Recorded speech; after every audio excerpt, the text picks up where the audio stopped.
And welcome everybody to this webinar for security with Apache Spark and all the kind of operations and organizational stuff that organizations should be considering and thinking about and applying during their day-to-day. It's really good to have you all here, and I hope you're excited about today's session. I know I am. And I think before we start, I just want to make sure that if at any point throughout this session, anyone has any questions that they want to ask, we'll try and address them as much as we can. Just make sure to leave them in the comments so that we can get to it. So I think before we dive in, we should probably start with a little bit of an overview of the team that we have here. I'll start with myself. I'm Mark. Hi. I'm a software engineer working with the big data team with a background predominantly in ML ops and data engineering with large organizations. And with me here today is Rob Gibbon. He's a product manager for the big data team, as well as Massi, our information security team lead and guru. So could both of you give a bit of an overview of who you are and what your focus on is here at Canonical? Massi, why don't you start first? Yeah, sure. Hi, Mark, Rob.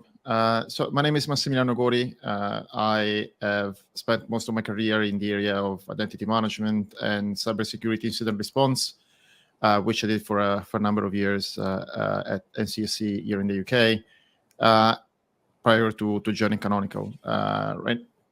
Here, I focus primarily on cybersecurity and different aspects of the product, working alongside with Rob, as well as other teams horizontally across the company. Yeah, I'm Rob. So my background is in big data. I've set up about 40 clusters for clients in various industries in the past before joining Canonical, building data integrations on top of those. Since joining Canonical, I'm focused on building out products in the big data space. So that's my focus. Hope that answers your intro needs. No, it's great. Thank you. So for this session and webinar, we, I think, aim to have a slightly more informal discussion around big data security best practices and how hopefully tie that down to how they apply to safely running Apache Spark on Kubernetes and in production. Hopefully, a lot of the people joining here today already have that set up, but if you don't worry.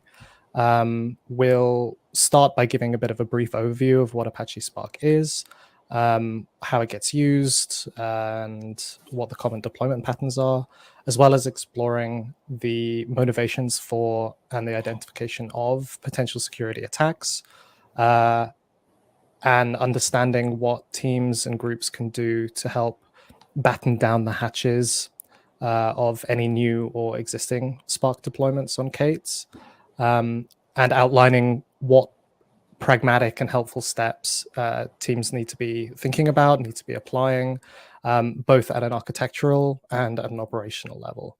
And I'll remind everyone just one more time, if you have any questions at any point, please feel free to leave them in the comments. So I think to start with, we can start talking about what is Spark for anyone that may be more unfamiliar. Rob, why don't you give us a bit of a walkthrough on what Spark is, the internals of how it works, then the sorts of problems that it solves, and what organizations typically use it for. Oh, okay. So what is Spark? It's a software toolkit for building parallel distributed data processing jobs that run at scale over large amounts of data. So like, the thinking is that if you can split a workload, like a very large data set, into discrete portions that can be assigned to different nodes in a compute cluster, then you can parallelize the work so that it goes faster. So you can have different stages of the process that parallelize and then gather data together and process a large data set in a more timely fashion than if you were to sequentially work your way through the whole data set in one go. Of course, if you don't have big data, there are overheads to running Spark that may not justify using it. So it's really for large data sets, terabytes or petabytes of data.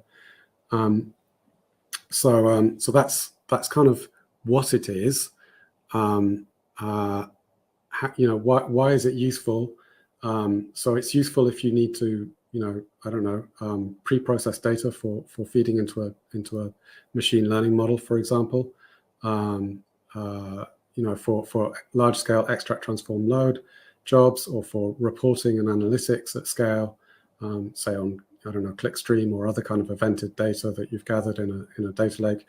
You may wish to batch process that data overnight to gather insights from it, or you may want to run it as a continuous process. So Spark also supports a continuously processing mode of operation called Spark streaming, so that you process data as it flows through your environment.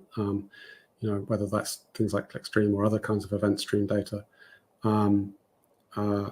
So that's kind of why you might want to use it, and then there's kind of how would you use it. So you develop jobs using Python or using Scala. There is also support for Java and for R, but it's kind of less developed. But so typically users are using Python or Scala to develop their applications, their Spark applications. When you've got a job that you want to run, you use a bunch of command line tooling from the Spark solution to launch your job on a compute cluster. So whether that's a Yarn cluster, so in the past, Spark was very closely aligned with Hadoop and with Hadoop's resource manager called Yarn, Cluster Resource Manager. These days, it's kind of moved more towards Kubernetes, so hence we're focusing here on Kubernetes mainly.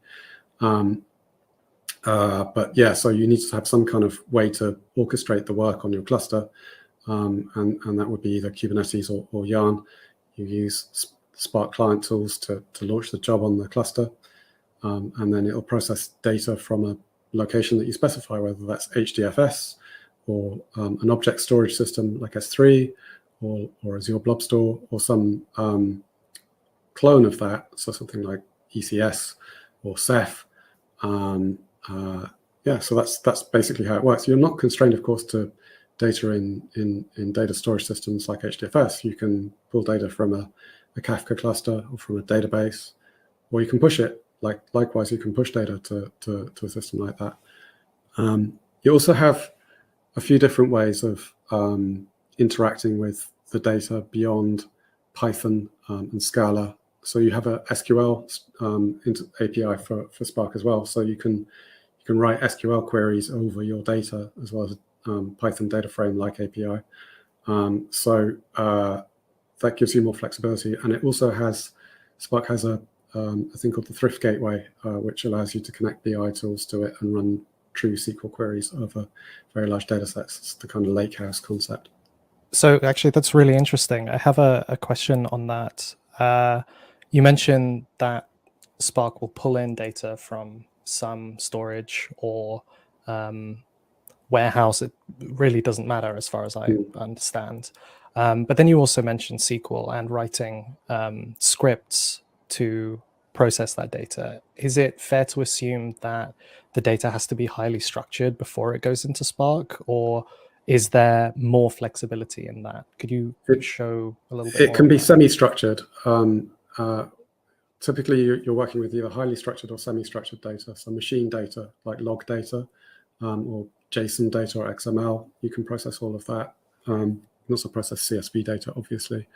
But there does need to be some level of structure to the data. I think, doing pure NLP jobs. Well, you have modules that can extend the functionality of Spark so that you can do things like natural language processing over text data sets. But typically there is some structure to the data, yeah. And is there a way of tracking that structure before launching a job? Is there a way of measuring that or evaluating where are my sources? How does it look? What's the types? That sort of thing. Right. So if you want to curate the data, you would use something like Hive Metastore, which is a data cataloging tool to catalog the data that you have in your data sets, structuring them into tabular format. typically that's how you would do it. So you would declare tables in Hive Metastore, which would link with Spark through the Thrift Gateway, and you would associate your data sets, so your files of data, collections of files, with a table definition in Hive Metastore. Hope that makes sense. It does. No, I mean, and from what I'm understanding, this is it's a tool that we can apply to both your standard ETL, but also to ELT. It really kind of depends on the workloads that you're using and where you want to end up syncing the data to at the end. Sure. That's great. Thank you. And I think that's given a really, really good overview of the common usage patterns. And what I am always a little bit embarrassed to admit is that as a software engineer, we tend to not consider security practices that much. It's not usually why we're brought in. And so I think it will be really good to start talking now about what are the potential causes and reasons for security threats to Spark deployments and Spark infrastructure. Massi, I know I have this image in my mind of security threats being this sort of black hat hacker crawling GitHub for any public credentials that you can find from a basement, or public IPs for vulnerabilities that they can then exploit for some crypto ransom. Could you probably fill in the blanks of that poor image on who the kind of people are that seek to exploit data infrastructure like Spark? Yeah, for sure. I mean, if we think about Spark, what it is and what it does, it's fundamentally access and processes a large volume of data, which more often than not contains sensitive information. And also, it is deployed on some very powerful hardware and many servers. And if you think about both data and access to compute, they are like very valuable resources that bad actors are trying to access. So, I mean, if you think about the main motivations for cyber attacks, they are fundamentally threefolded. So, in the beginning, there was this idea of like the classic activist, that the person that would like to just to do it for fun and watch the world burn. But like the reality is that the world has evolved into just targeting system primarily for two main reasons. One is financial, and the other one is like espionage or the world of like state-sponsored threats. If we look at financial reasons, the ones that are more relatable to Spark are fundamentally the ones that are involved into accessing and reselling data. So depending on the type of information that is collected from this big data system, they like an individual identity can be resold on the black market from just a few dollars all the way to hundreds of dollars if we're talking about information that can be connected to payment system or like iSecurity personal information or medical information. Another financial angle is the everything that has to do with crypto lockers and ransomware. So effectively disrupting your operation and asking for money in returns. And finally, while we are far from the crypto highs of the past couple of years, access to compute is important and like highly sought after for both for like mining cryptocurrency, but like also for establishing botnets and sort of like enabling this distributed denial of service attacks. As I said before, I used to work in NCFC, so like most of my work used to be centered around like investigating this more sophisticated state-sponsored threats, which actually happen to be way more prevalent than people think they are, and they are also the ones that should be more feared because they are also the ones that are harder to detect and like in a way also more dangerous for the reputation of your company. But if I understand right, it's incredibly common for threats to not be a rogue state, but also just to be disgruntled employees who maybe got fired and had too high level of access. And I think that must be both equally challenging to kind of secure and lock down. For internal bad actors, is it really just a matter of hiring the right people and people that wouldn't be vindictive, or is it something that is prevalent no matter where you end up being?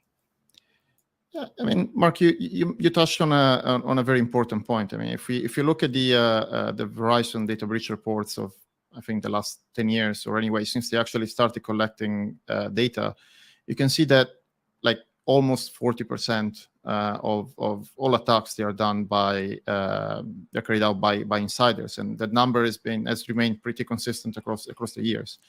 Now, does it mean that we have a lot of bad people in our company? I mean, that's not what we are trying to say. The reality is that sometimes even the right people that very experienced or people with good intentions, they make mistakes, maybe because they are tired or they're not paying attention, and those mistakes can cause loss of service or otherwise vulnerabilities being mistakenly introduced into the system. So it is important to consider this sort of systems, not only with the classic castle and moat approach of we put a big firewall around it and we contain it, but making sure that there are multiple redundancies along the way, and implementing defense in depth measures as much as we possibly can. Yeah, I have an example of a previous company that I worked at, actually, where it was during COVID when everyone had started working from home and no one had really figured it out yet. And a new starter had been hired and was going through their onboarding, so was a bit quiet overall. And then eventually stopped turning up to work and gave up. And they did a review of what that employee had been doing, and it turned out they had been just scraping everything they could from the accessible to the data science database, and they were just downloading as much as they can, storing it, and taking it off. And what I would like to know is what could that organization have done to avoid that? Because normally you want to give access to teams that need to be able to access the data. How can we make sure that we reduce the amount of kind of attack vectors that are available for potentially risky internal use? I mean, the reality is that there is no universal right answer. I think that every organization needs to work out for themselves what that sort of fine thread between enablement and restrictions is.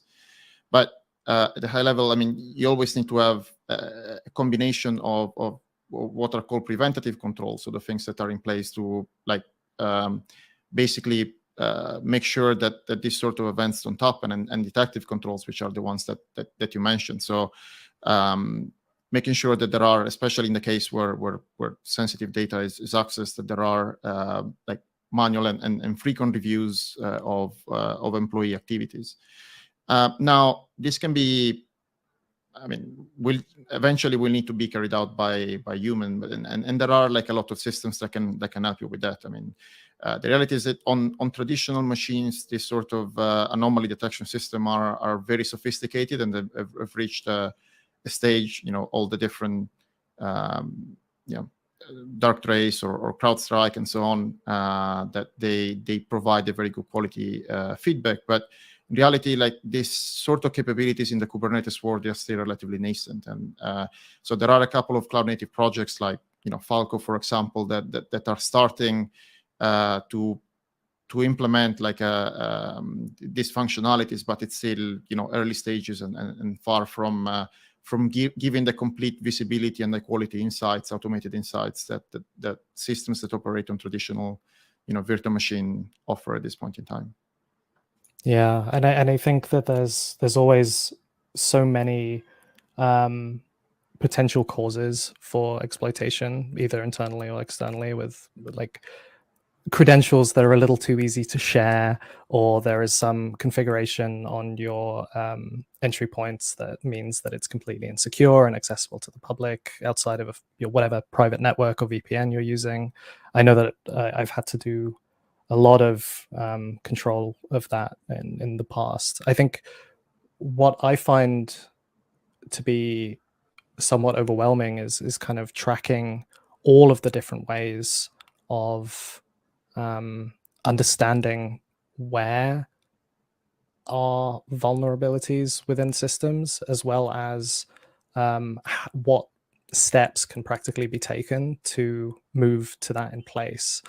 Usually, from my perspective, it's always just get me the data, just give me all the access that we need and just get me the data.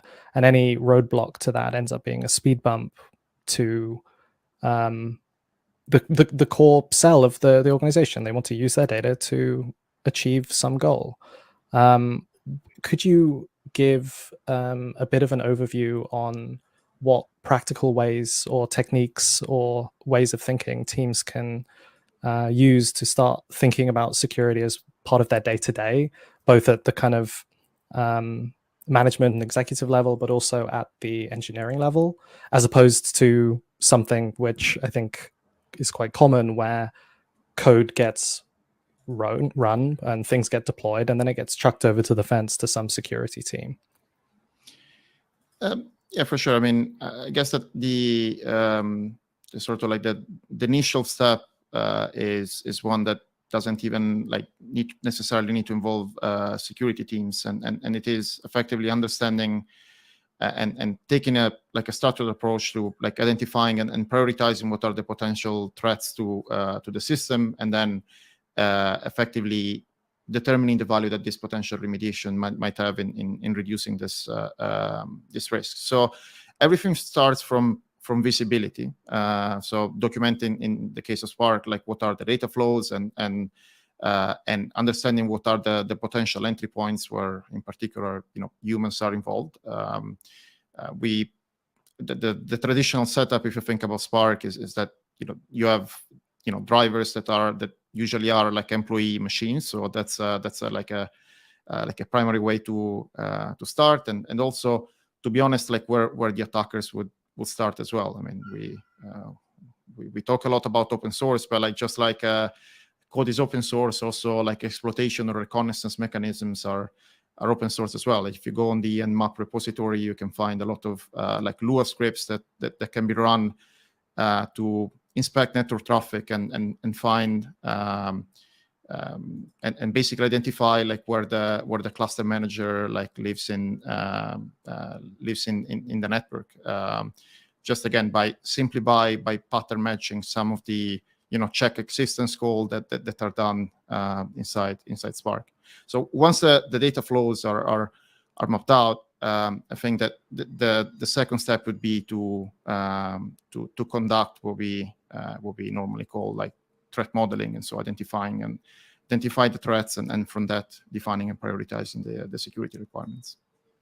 Yeah, and I'm familiar with some of the threat modeling techniques. Actually, I think probably from your introduction of it with Canonical. But could you kind of give a brief description on what threat models actually look like, how they actually achieve their goals?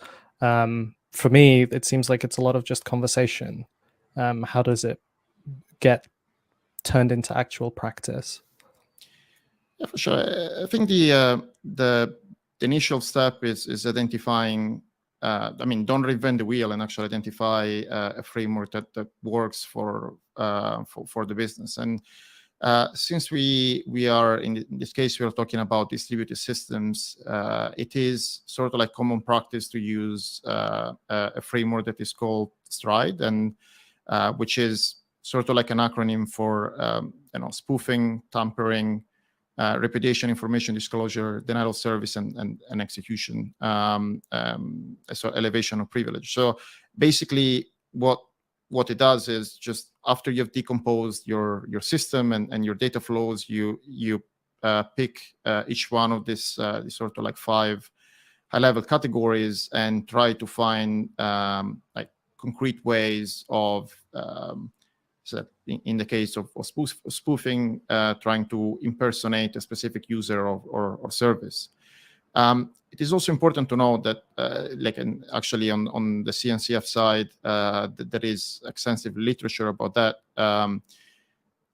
So the threat model should not only should consider the system in many different states, and you primarily should complete this activity for the cluster provisioning, the scaling, the runtime part, so during the normal day-to-day operation of the system, during the configuration, and also consider your CI/CD pipeline. So the sort of like 5 high-level stages are what the CNCF or like the security community recommends in the area of distributed systems in general, and that's where we are also trying to do it at Canonical.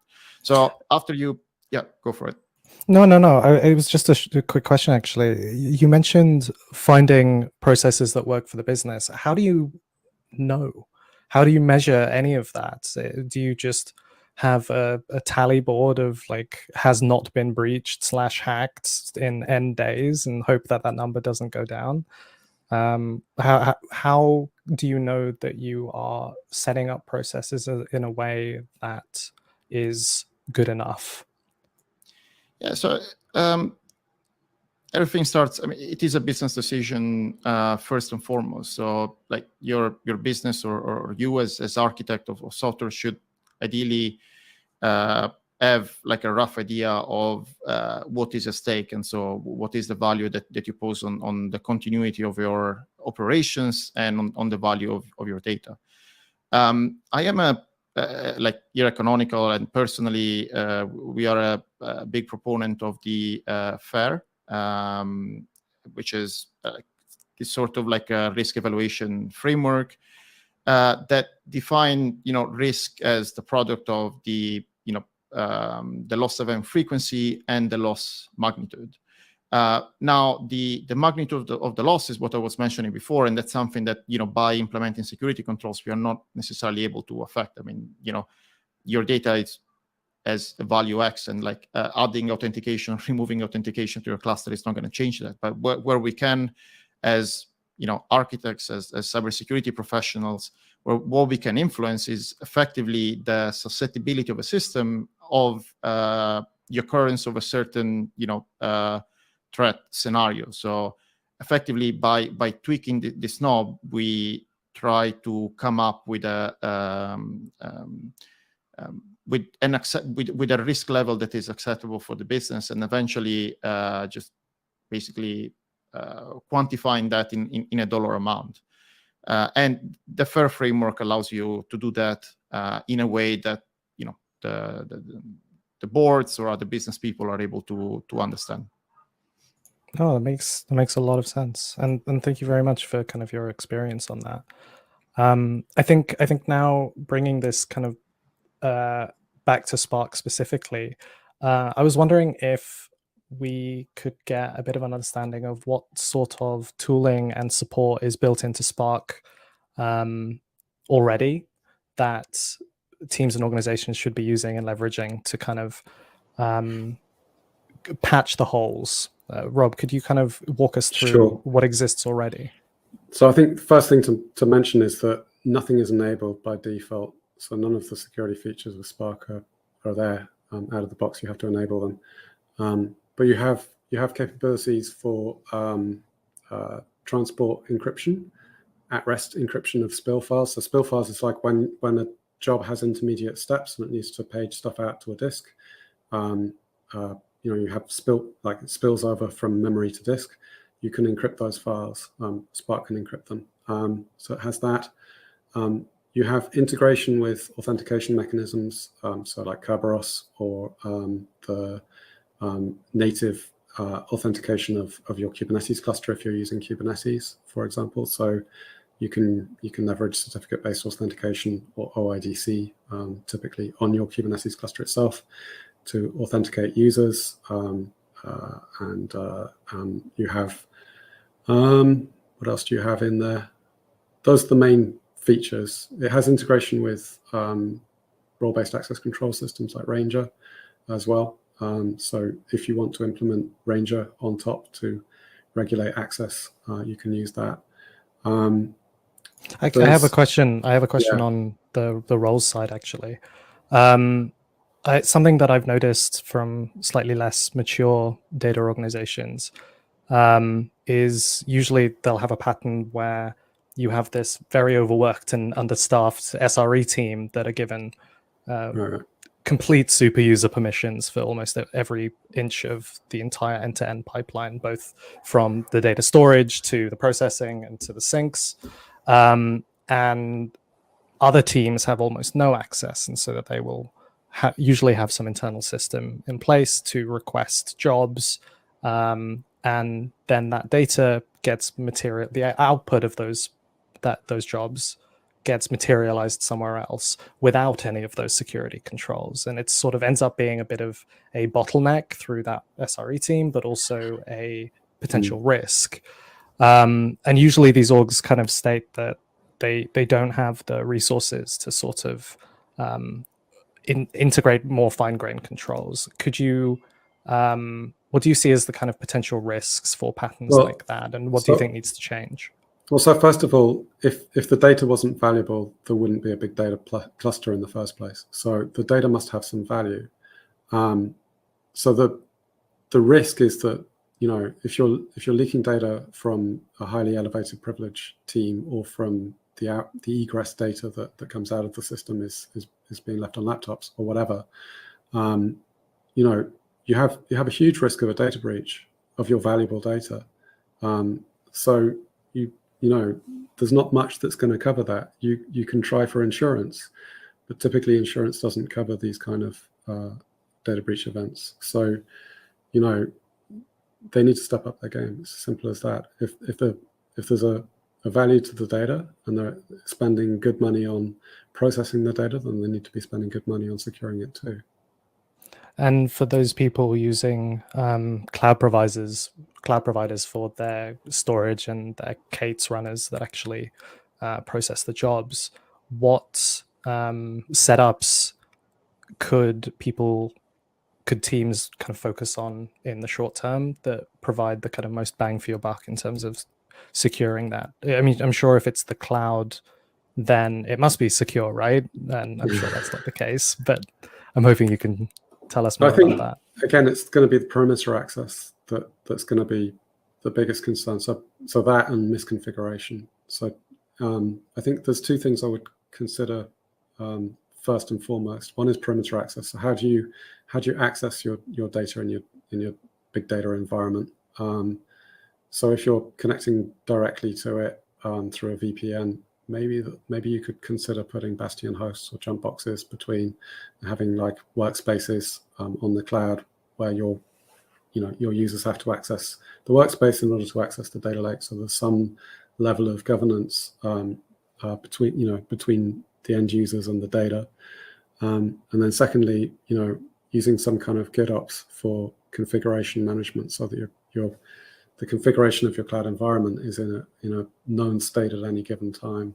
Does that make sense? No, it does. It does. I actually have a question on that for both of you.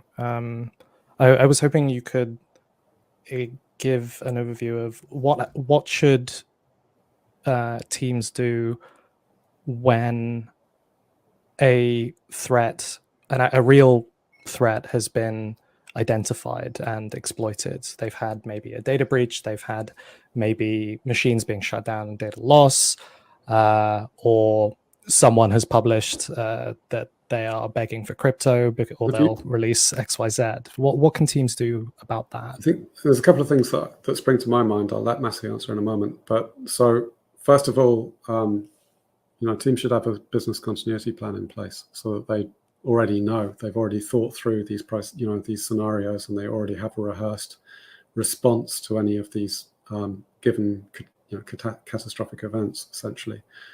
So that's the first thing I would say. From a kind of technical measures perspective, because really this is about people, processes, and technology, we need to keep that in mind. But going into the technology side, I don't know if you've heard of SOAR, so Security Operations Automated Response, but it's a way to automate response to, these kind of events taking place. So if you detect that some bad behavior is happening somewhere in your environment, then you can have automated measures that, shut down access, isolate it off, close off the network, then snapshot VMs, for example, for, forensic analysis, that kind of thing. Yeah. So, Massi, if you have further thoughts there, please speak. I think that, those two are very good points. I think that the automation side is very important, not only for, how do you respond to the actual security incident, but more broadly, sometimes there are instances where you have to rebuild your environment. There is no way around that. It's, effectively the most efficient and effective way to remediate the security issue. And in that case, automation around your builds, traditional T builds is important, and also automation around patching and making sure that you are like as up to date as possible, because just like you get to know about the vulnerabilities that are out there, so are the attackers. And that, if you want to talk about a concrete example, at the end of 2022 in December, there was the zero bot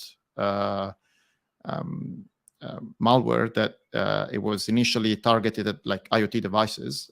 So something that has got nothing to do with Spark was modified to take advantage of a vulnerability into the Spark UI. And ironically, in a part of the Spark UI that is supposed to enable ACLs, right? So like a security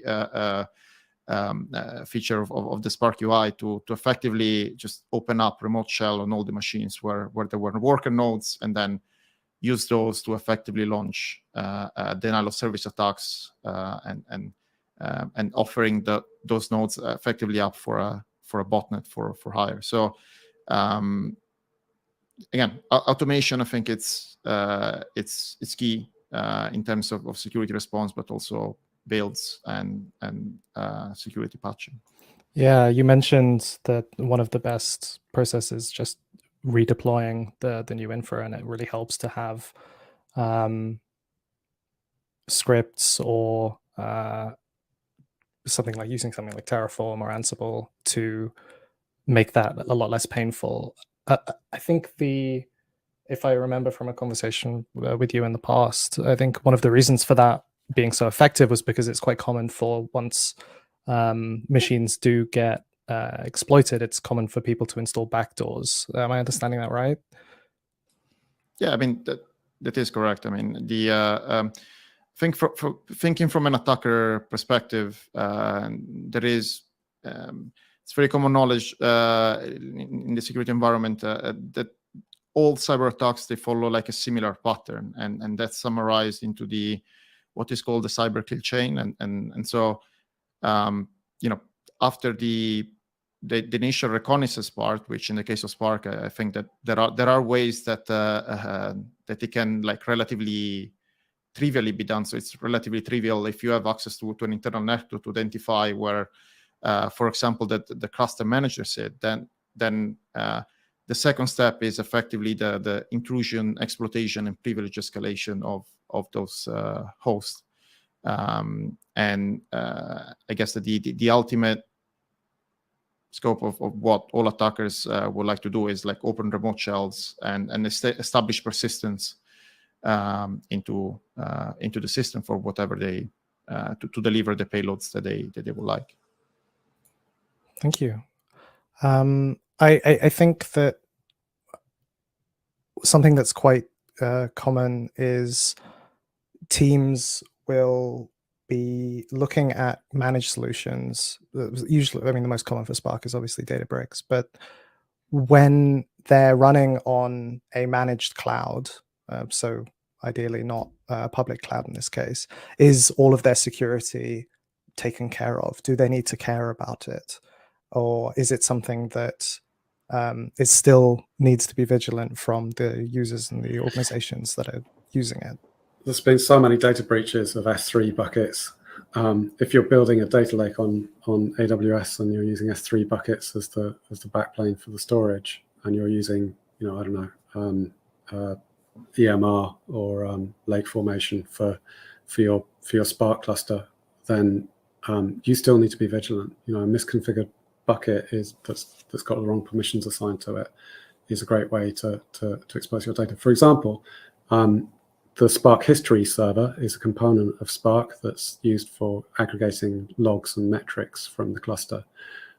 If it's aggregating logs from S3 and your Spark jobs are writing their logs to S3, you would ideally want to have a separation in terms of the IAM role between the Spark history server and your job. So, I mean, I'm not sure if that's done by EMR. I suppose it is. If it's not, then you should separate out the roles of the different components of your cluster. The same goes for your users. So if your users have got privileges that they don't need, then that's something you need to address as a matter of urgency. Yeah, and with these sort of out of the box, off the shelf solutions, if they're not running on infrastructure that you have administrator access to, maybe it's their cloud, what can you do about that? Do you have to just trust that everything is safe, or do you, because you have some sort of licensing agreement with them, or do you have to take account of things before that? Sometimes if a service provider has a level of compliance, then they'll be audited on a regular basis, and you can request access to their auditor's report, and sometimes they'll grant that. I think that's the best you can hope for. It is something of a risk of supply chain hackery if you go that route, frankly. Yeah. Okay, great. Well, I think we've ran on for about 40 minutes now. I think we can probably leave it here and open up to any questions that people might have. And again, if we'll try and answer as many as we can while the session's going on, but do please leave your questions in the comments and we'll try and get to you as much as possible. But in the meantime, thank you very much, Rob and Massi. This has been, for me, a really, really helpful session. I hope for everyone joining this webinar today. Thank you very much. You're welcome. Thank you. Bye.